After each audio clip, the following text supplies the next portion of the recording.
Temperos de Cinema. Continuando a nossa nova temporada de 2025, nesse novo formato delicioso, que é um bate-papo, onde a gente mistura bem a gastronomia com o cinema, para ficar uma coisa bem temperos de cinema mesmo, né? E hoje nós vamos continuar falando sobre o Oscar 2025. A gente não está comentando quem ganhou, quem perdeu, nós estamos comentando do cinema, o cinema e o Oscar, né? E a premiação. E os meus convidados que estão aqui comigo, me ajudando a falar do Oscar: Rafael Amaral, jornalista e crítico de cinema, meu parceiro do Tempero. Seja bem-vindo sempre. Fátima, sempre um prazer estar aqui conversando de cinema com você. Às vezes falando bem dos filmes, às vezes dando umas cutucadas também, que faz parte. Faz parte. É do jogo. É do jogo. Né? O Jaderson, que está aqui também, chefe de cozinha, apaixonado por cinema e parceiro do Temperos também. Seja bem-vindo. Muito obrigado pelo convite. É sempre um prazer falar um pouco aqui de gastronomia e cinema, duas paixões minhas.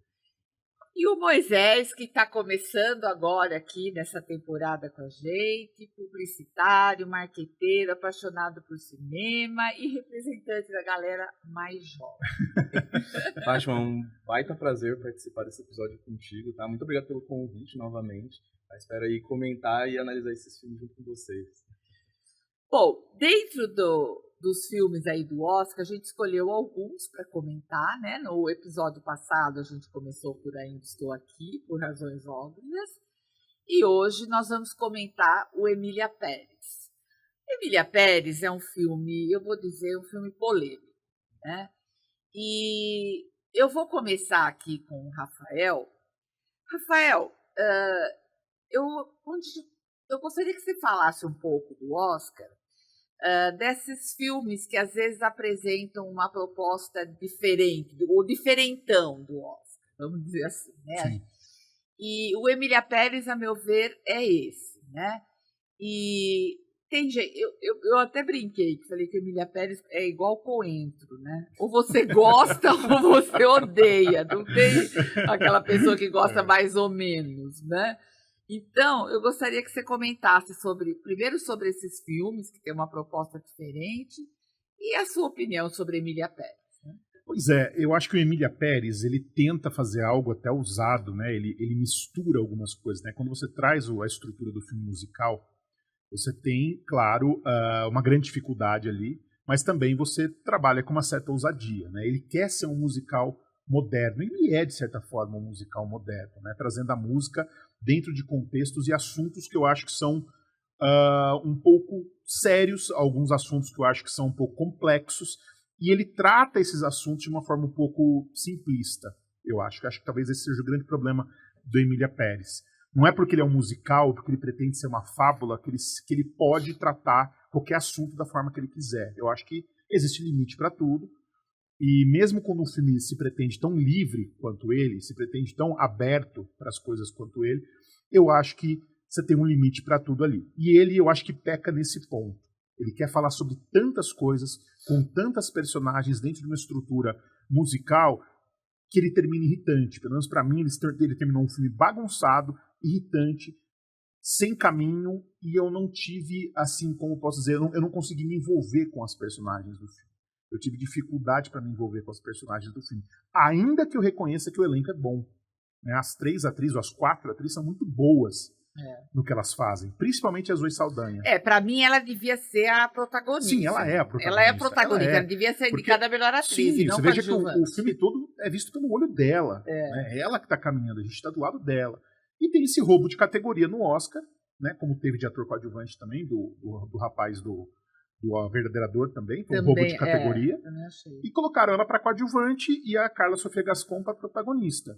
Acho as duas muito boas, principalmente a Zoe Saldanha, mas acho que o filme é muito problemático. O diretor, o Jacques Audiard, é um cineasta interessante, fez filmes muito bons. Eu gosto muito daquele filme que ele fez, O Profeta, que é um filme passado na prisão, que é um filme muito interessante. Ele fez De Fã, que ganhou Palma de Ouro. Mas o Emília Pérez é curioso, porque ele começou uma carreira maravilhosa. Ele começou no Festival de Cannes no ano passado. Quando ele saiu, e os poucos que viram esse filme em Cannes, todo mundo elogiou o filme. O filme estava bombando. Ele estava tão bem que a Netflix comprou o filme. A Netflix comprou, e não só comprou, ela apostou todas as fichas dela nesse filme pro Oscar. Quando esse filme começou a estrear na Netflix lá fora, principalmente quando os mexicanos começaram a ver esse filme, aí começou o problema todo. Por quê? Os mexicanos, primeiro que eles não se enxergaram no filme. Houve um problema de identidade ali. Para quem está de fora, para o americano, até para o brasileiro, a gente talvez não veja alguns detalhes, né? Quando a comunidade trans foi ver o filme, também deu um problema enorme, porque eles começaram a identificar uma série de problemas que muitas vezes para o espectador mais leigo, que vai com outro olhar, ele não enxerga. E o filme começou a nascer um monte de problema. Insisto aqui, meu problema com o filme não é nem esse ponto. Meu problema no filme é um problema de cinema. Eu acho que ele não é bem resolvido enquanto cinema. Tá? Acho que ele trata pontos delicados de uma forma simplista, como eu falei. Aquela sequência musical na clínica, aquilo para mim é de um ridículo imenso. Eu fiquei extremamente irritado assistindo o filme. O encerramento eu acho moralista, não vou contar aqui, mas acho extremamente moralista, como trata a personagem principal no final do filme. Portanto, eu acho um filme confuso, ruim. E isso tudo, eu tô falando, eu tive essa impressão antes mesmo de toda essa polêmica envolvendo o filme, que eu já tinha visto ele antes. Então, assim, eu acho, enquanto cinema, Fátima, muito, muito precário. Eu particularmente, eu sou das que gostou, né, do filme. Certo. Né, eu gosto de musical. E é bom que se diga que tem muita gente gostando. Inclusive, eu conheço vários críticos brasileiros que até viram em Cannes e saíram aplaudindo, elogiando, falou que o filme é de uma originalidade fora do normal. Eu gosto de musical, né? Já começa daí. Eu achei o musical moderno. E assim, eu concordo com algumas questões, mas para mim, às vezes, quando eu vejo o cinema, às vezes não é o que ele fala que eu presto, que para mim é importante, é como ele fala, entendeu? Então, a questão, assim, com relação à personagem trans, eu acho que tem muita coisa ali que é moralista, mas assim, como ele fala, eu gostei, por exemplo, eu achei aquela coisa achei que algumas músicas são muito fortes, muito boas, entraram num momento, para mim, deu ritmo pro filme, né? Acho que ele, em alguns momentos, ele cansa também, isso sim. Mas eu gostei, eu queria ouvir você que é da outra geração aí. Olha, eu assisti esse filme recentemente, fui impactado primeiro pelas notícias sobre o filme, depois vi a obra, né, e falei, não, vou assistir para ter mais propriedade para falar do filme, né. E foi uma dor ver o filme inteiro, assim, não gostei nem um pouco do filme, achei de muito mau gosto muitas cenas dele, principalmente resumir a transição sexual a uma cirurgia apenas, né, eles resumem muitas dores e a visão europeia sobre um país latino, sem atores mexicanos, uma preguiça de pesquisar referências culturais também, então fica muito estereotipado o filme. O tempo todo, resume o México a um cartel mexicano, então, assim, eu assisti, tem cenas que eu gosto, cena do interrogatório da Zoe Saldana com a Sarah no começo ali do filme, aquela cena do musical no restaurante também, aquela música, achei sensacional, a cena, como foi conduzido, achei lindo, só que de resto é um filme que não se sustenta, ele tenta ser muito e entrega muito pouco, pelo que eu consegui analisar assim, bem recentemente. Às vezes eu fiquei dura, aquela coisa, eu quero ser diferente, Sim. Né? E você, Jada? Olha, vou trazer para gastronomia, que é a minha área, né? Eu acho que o melhor comentário que eu vi a respeito desse filme foi o seguinte, tentar resumir a culinária mexicana como se fosse o Taco Bell's. O filme retrata a família, a vida mexicana como se o americano interpreta o Taco Bell's. Então, assim, eu acho que a gente ainda tá com um pouco de rixa desse filme ainda, né? Por toda essa questão que... Uhum. Mas, acima de tudo, é um filme que é isso, é muita confusão, muita coisa. E uma coisa que... Eu tenho um grande amigo que fala muito sobre diversidade e me ensinou muita coisa, né? O JP é um cara fantástico. E não trazer essa ótica em 2025 de um assunto que necessita ser falado em tempos que a gente tem até uma regressão desses assuntos em alguns lugares do mundo, é de uma falta de sensibilidade que coloca toda a obra em xeque, entendeu? Acho que essa falta de cuidado, esse desleixo por um bem maior, que talvez seja construir um filme inovador, não se justifica. Então, assim, a minha principal ressalva do filme é isso, essa falta de sensibilidade com um tema tão complexo como esse. Segundo, a Europa falar do país latino, né, que também é a mesma coisa que assim, não se aprofunda, não traz a real dor. E ainda por cima, o próprio diretor assume isso, né? Que eles foram no México pesquisar locação, depois viram que ia ficar muito caro filmar tudo no México, vamos filmar na França, fingindo que é o México. Nossa, e tem cenas que eu acho assim, é tão clichê de México, parece que, sabe aquela fotografia de estamos no Saturado, México, saturado, sim. sabe, parecendo um país desértico, às vezes é ruim, eu acho ruim a maneira como o filme resolve. Eu concordo com você, eu acho que tem cenas boas. A cena lá que a Zoe dança no meio do jantar, eu acho que é bem montada, é bem resolvida. As músicas, eu gosto, as Sim. músicas são muito boas. Eu acho que achei. ele se pretende algo assim, ousado, mas eu acho que o resultado final, ele fica tão aquém, sabe? Ele fica tão aquém de uma experiência de cinema, ele te irrita. Eu me senti irritado. Chegou um ponto que eu falei, meu Deus, isso não vai acabar nunca, sabe? Eu fiquei realmente irritado. E caminhar para um desfecho totalmente, né, vazio, eu achei até, sabe? De mau gosto, né? Sensibilidade, né? Sensibilidade não aconteceu, né? Não teve. A gente resolveu fazer uma obra, eu idealizei. Eu não quero, de repente, caminhar para nenhum lado que não seja o meu de segurança. Eu não quero sair do meu país para gravar um filme sobre outro país. Então, assim, faltou sensibilidade para criar uma obra. Isso, temos atrizes fantásticas que, novamente, vão com certeza completar com a interpretação, a falta de sensibilidade de quem construiu a obra, mas no fim das contas o cinema é somatória, né? Você não pode ter só uma interpretação para assim, ter a construção da história, como ela é contada, o desfecho e tudo mais, né? Eu acho que eu me deixei envolver, né? Primeiro que eu gosto de musical, então já tem isso, que é um gênero que muita gente não gosta, né? Mas eu me deixei envolver pelas músicas, pela coreografia, né? Que é boa, pela interpretação da Zoe, principalmente, que ela tá fantástica, né? Então eu me deixei envolver por isso. E assim, lógico, eu não acho que não era o meu melhor filme. Claro. Eu acho que para mim, 3 indicações é um mistério, né? Até hoje sabe? A academia amou o filme, assim, tipo, os caras derramaram e não dá para você dizer que foi uma ala só. Porque 3 indicações, como funciona o Oscar, né? Antes de saírem as indicações. Quem vota, escolhe os indicados, são pessoas que trabalham na área. Montadores escolhem montadores, diretores de fotografia escolhem diretores de fotografia. Quer dizer, com um filme, quando ele tem 3 indicações, significa que todo mundo, de todas as áreas, viram qualidades no filme. E isso que me chama a atenção. Eu acho que é aquilo que eu falei no começo, que até eu gostaria que você se estendesse um pouco mais sobre isso. Parece que, às vezes, o diferentão... a pessoa... É como se a pessoa votasse porque ele é diferente. Porque, por exemplo, eu tive essa sensação naquele Tudo ao mesmo... Em Todo Lugar ao Mesmo Tempo. Eu nunca sei falar o nome desse filme. Esse filme, para mim, foi uma confusão que me cansou e que teve também um monte de indicação, ganhou tudo. Então, às vezes parece... Já a Emília Pérez eu não vi assim, por causa da música, por causa da interpretação e tal. Mas me parece, às vezes, que esse filme faz sucesso, o diferentão, assim. Você subverte digamos que um gênero, né? Você pega um gênero musical, você subverte ele, você insere muitas coisas ali. Eu acho que o Tudo em Todo Lugar ao Mesmo Tempo, ele fez sucesso justamente por isso, porque ele queria falar tanta coisa, misturar tanta coisa, e com um pano de fundo também que trata dos asiáticos nos Estados Unidos, da vida dos asiáticos, que não é uma vida, digamos assim, né? Os perrengues dos asiáticos nos Estados Unidos. E trata isso e coloca isso num formato de um... Eu até na época, acho que a gente gravou um programa, eu até usei esse termo, né? Parece que às vezes você está assistindo um videogame, não provavelmente um filme. Sim. E não desmerecendo o videogame, tá nada contra.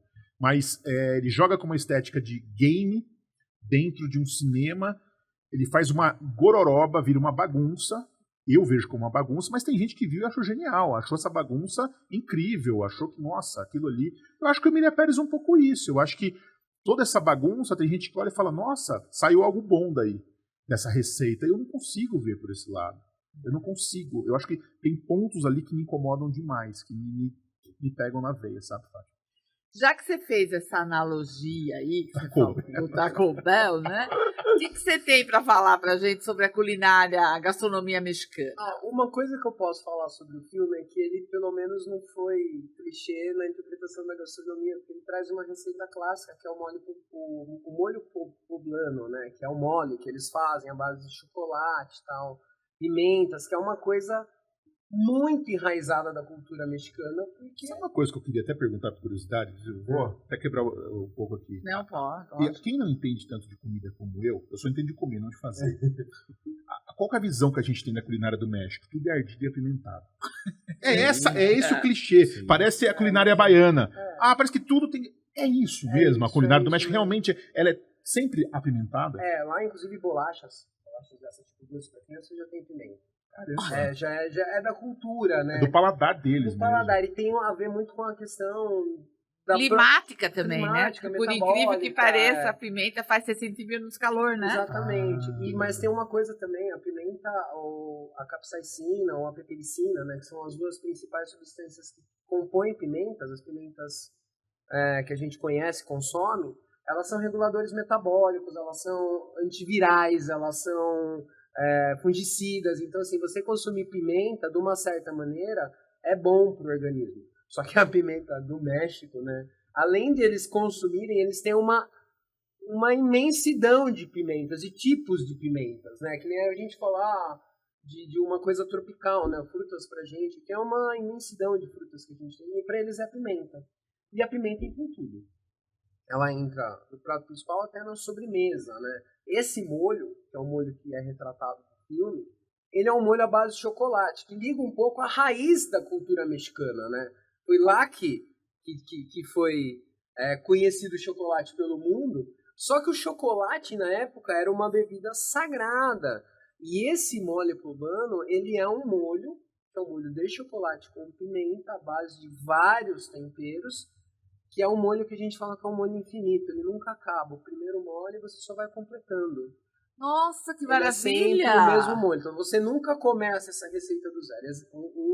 Uma coisa que eu posso trazer de gastronomia aqui também, eu não vou me lembrar agora o nome do restaurante, me fugiu, mas tem um restaurante premiado Michelin no México, que ele é famoso pelo mole, e o mole dele existe há 30 anos. Entendeu? Então ele vai, toda vez que ele vai servindo, ele completa essa receita. E ele está sempre fervendo. Gente, que interessante! Então é assim, é uma a cara do construção. Rafael! Eu tô surpreso aqui também. Não acaba. E assim, é o sabor que se renova, entendeu? Ele vai sempre renovando o sabor, ele vai sempre acrescentando os ingredientes e nunca começa a receita do zero. E você vai deixar essa receita pra gente no blog, Vou deixar, né? eu vou falar pra vocês que é uma receita, pra nós, é um pouco difícil, como filme, entender a confusão que é essa receita. Chocolate, pimenta, carnes. Então, assim, é uma receita um pouco assustadora. Acho que até aí sobrou a sensibilidade do diretor em colocar uma receita tão anti a cozinha mexicana globalizada, né, que a gente conhece, do taco, do nacho e tudo mais. Mas é uma receita muito interessante, porque diz muito sobre a cultura mexicana, né? Diz muito sobre o que é o México antes da colonização espanhola. E como isso resistiu, né? Que poderia não ter resistido. E é uma coisa enraizada da cultura mexicana, o mole. O mole, toda família tem a sua receita de mole e tem o mole guardado em alguma casa. Geralmente ele vai passando de casa para casa para as pessoas irem consumindo. Nossa, que interessante. Fiquei curiosa agora para ver essa receita aqui.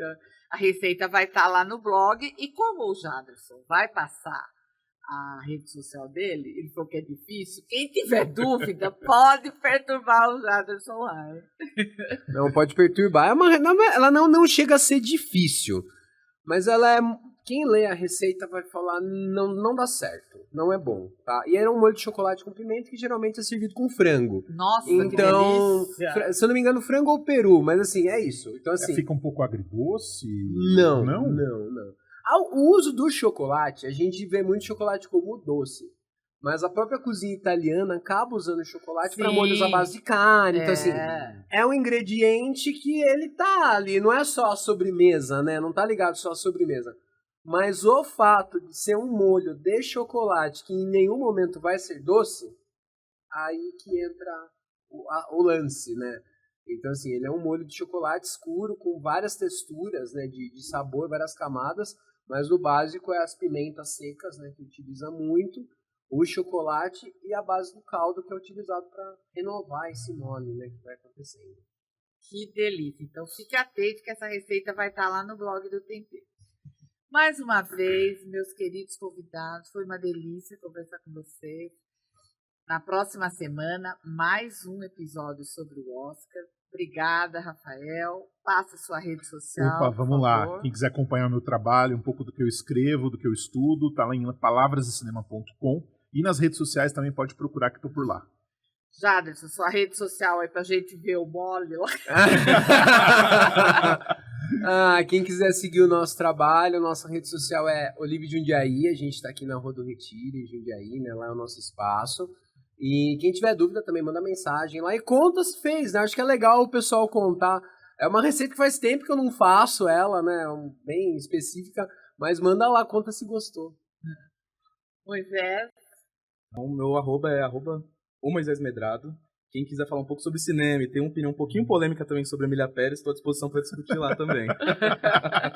Obrigada mais uma vez a sua presença, obrigada a vocês todos e até o próximo episódio.